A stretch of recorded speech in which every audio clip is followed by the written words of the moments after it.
Hello. Today is the fourth Sunday of Advent, 2023, and it is Christmas Eve. We've lit the 4 candles of the Advent wreath, and we're ready to read the last chapter of Ishtar's Odyssey by Arnold Itrida. For our book.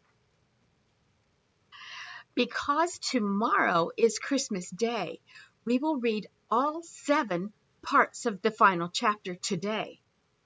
Yet, for the sake of you who may listen to this story in other years on other schedules for that last week of Advent, each part of this final chapter will be posted separately. So, please do settle in for the first part of the final chapter of Ishtar's Odyssey.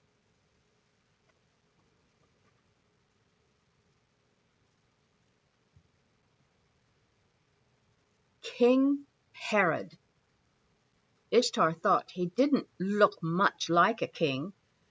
His face was gray, his eyes sunken. The hair under his gold crown was long and stringy, and surely hadn't been washed in weeks. He wore fine clothes and jewels, but they hung on his body like rags on a wash line.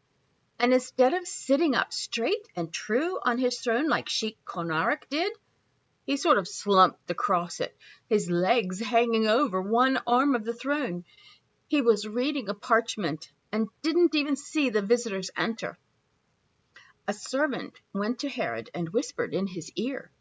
The king looked up and said in a loud and rude voice, "I don't want to see anyone. Send them away."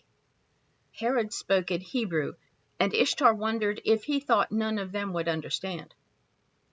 The servant whispered again, and then Herod said, "I invited them?" Once more the servant whispered. Then Herod sat up straight, threw the parchment at the servant, and said, "My good friends, come forward and present yourselves." Salamar, his brothers, and Ishtar all stepped forward, and Salamar gave the proper introductions and greetings. "And you are searching for the new king that is to be born to our people?"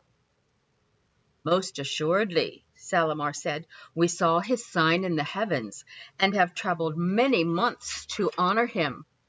Herod thought for a moment. "Then what is it you need from me?"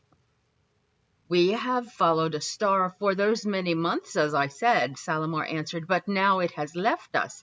That's when you requested we come and report to you, O wise and noble king." Herod stroked his beard and stared at the Persian. After several moments, he stopped stroking and just stared. "My priests and prophets are incompetent. They cannot tell me exactly when this king is to be born. When did you say you saw this sign in the heavens?" Salamar gave the exact date and time that Ishtar had first seen the star. "These fools," Herod said, pointing at his advisers, "tell me the babe is to be born in Bethlehem, but I do not know if I can trust them." Salamar remained silent. "Perhaps the star will yet guide you," Herod said so softly that Ishtar could barely make out the words. His voice sounded like a sick pig now, and he sank back into the throne. "And perhaps," Herod added, "you will search Bethlehem and inform me when you find the child. I am most anxious to worship this new king with you." Salamar bowed low. "It will be my honor to bring you any information I discover." Herod stared again and then jumped out of his throne and screamed at the servant. "What do you mean, putting goats in my bed?" Your Majesty," the servant stammered, I have put no—" "Of course you haven't," Herod screamed. Then, deathly quiet again, he added, "Don't be a fool, but make sure my breakfast is in my crown by midday tomorrow." Then, without a word to his visitors, Herod walked out of the throne room as if he were in a royal processional. Back out in the streets a few minutes later, with the 3 towers of Herod's palace receding in the background, Ishtar broke the silence by saying, "Well, that was ridiculous."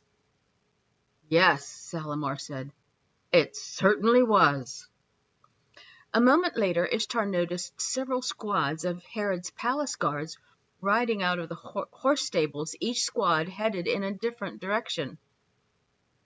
After dinner, with about an hour remaining before sunset, Kazim was giving Ishtar his archery lesson when they both heard loud talking coming from Salamar's tent. Ishtar ran over to investigate. Sunlight shining through the thin cloth of Salamar's tent made the inside glow from all directions, and it took Ishtar's eyes a moment to adjust. When they did, he saw the shape of a man and a boy talking to his father. "Ishtar!"